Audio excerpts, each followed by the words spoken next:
सर्दी के बढ़ते प्रभाव के बीच कोरोना के नए वेरिएंट ने लोगों की टेंशन बढ़ा दी है। जिस तरह से हरियाणा में भी JN1 के पेशेंट मिले हैं, उसके बाद स्वास्थ्य विभाग भी लगातार अलर्ट है।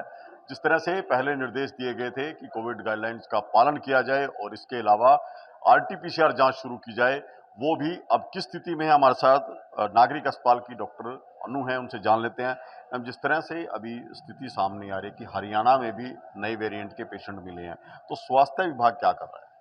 उसके लिए गवर्नमेंट ऑफ इंडिया की जो हमारी एडवाइजरी है उसको हम लोगों ने लागू कर दिया है। उन्होंने मॉक ड्रिल करने को कहा था। भारत सरकार की तरफ से गाइडलाइंस आई थी कि मॉक ड्रिल कर ली जाए, जो हम ऑलरेडी कंप्लीट कर चुके हैं। जितने भी गवर्नमेंट और प्राइवेट हॉस्पिटल्स हमारे कोविड हॉस्पिटल्स हैं, उन सबको हमने कहा था कि एक बार वो अपनी सारी व्यवस्थाओं की सामान, ऑक्सीजन या अन्य दवाइयाँ जो कुछ भी चाहिए मरीज के लिए, उस सब का एक बार तैयारी की पूरी जांच कर लें और कंप्लीट कर लें। अगर कोई चीज़ कमी है वो हम कंप्लीट कर चुके हैं। सभी गवर्नमेंट ने कहा था कि जितने भी पेशेंट हमारे निमोनिया के एडमिट होते हैं, उन सभी को सीवियर एक्यूट रेस्पिरेटरी इलनेस के मरीजों की टेस्टिंग होगी, RT-PCR फॉर कोविड, और अगर लगे तो इन्फ्लुएंजा के लिए टेस्टिंग होगी, जो हमने शुरू कर दी है। ऑलरेडी पिछले 2 वीक से हम सभी पेशेंट्स की टेस्टिंग के लिए सबको बता चुके हैं और टेस्टिंग शुरू हो चुकी है। इसके अतिरिक्त खांसी जुकाम के मरीज जो OPDs में आते हैं, अगर डॉक्टर को उनको लगता है तो उनमें से भी कुछ प्रतिशत, कम से कम 5 से 10% लोगों को उनको भी टेस्टिंग कराने के लिए बोल दिया गया है। तो जिससे डेली हमारी सैंपलिंग हो रही है और टेस्टिंग हो रही है कोविड के लिए, और ज़रूरत पड़ने पे इन्फ्लुएंजा, स्वाइन फ्लू, उन सबकी भी टेस्टिंग हो रही है। सैंपल लेके कल्पना चावला हम भेज रहे हैं जहाँ पे ये सारी टेस्टिंग हो रही है। गाइडलाइन क्या कुछ बदलाव किया गया है या जो कोरोना में गाइडलाइन थी वही फॉलो की जाएंगी? बदलाव अभी के लिए कुछ नहीं है। गवर्नमेंट ने जो पुरानी गाइडलाइंस दी उन्हीं को कहा है कि सभी लोगों को उनकी पालना करनी चाहिए। मेनली है कि कोविड एप्रोप्रिएट बिहेवियर, लोगों को ज़्यादा से ज़्यादा जागरूक करें कि वो हाथ धोना, मास्क लगाना, सोशल डिस्टेंसिंग मेंटेन करना, और अगर खांसी जुकाम होती है तो अपने आप को स्वयं अपने घर में कुछ दिन के लिए रोकना, आइसोलेट करना, ताकि औरों को ना फैले।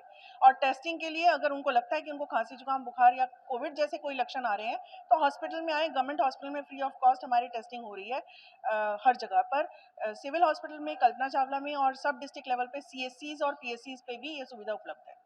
तो अभी जिस तरह का मौसम बना हुआ है, ठंड ज़्यादा है, तो इसको कितना गंभीर मानते हैं कि इस तरह की तरफ ज़्यादा बढ़ सकते हैं, या मरीजों की अभी क्या रेशो है जो पेशेंट आ रहे हैं? पिछले दिनों में हम लोग एवरेज में 60 से 100 टेस्ट कर रहे हैं। अभी तक कोई भी मरीज करनाल जिले में पॉजिटिव नहीं आया है। अभी हरियाणा में गुड़गांव से 4 केसेस रिपोर्ट हुए थे, और उस उन लोगों के उनके सैंपल लेके टेस्टिंग के लिए भी भेजे गए हैं।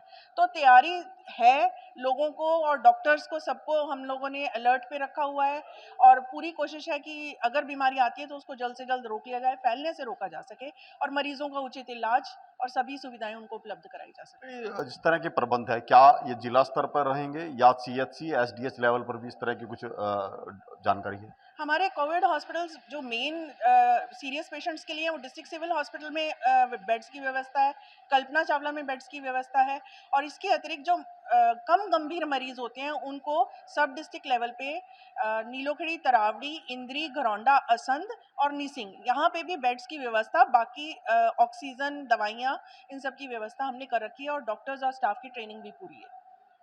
तो बिल्कुल JN1 की बात की जाए तो उसको लेकर स्वास्थ्य विभाग अलर्ट मोड पर काम कर रहा है।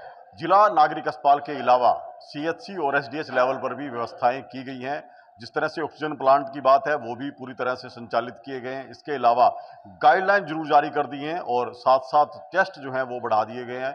जो भी इस तरह के मरीज आते हैं खांसी जुकाम या निमोनिया से संबंधित, उनकी जांच जो है करवाई जा रही है। इसके अलावा बात की जाए कि अन्य तैयारियों को लेकर, उसको लेकर भी अलर्ट जो है कहीं ना कहीं स्वास्थ्य विभाग में है। और आने वाले दिनों में जिस तरह से सर्दी का प्रकोप लगातार बढ़ रहा है, तो ऐसे में मरीजों की संख्या यदि बढ़ती है तो ये जांच का दायरा भी बढ़ाया जा सकता है। करनाल से महेंद्र सिंह, इंडिया न्यूज हरियाणा।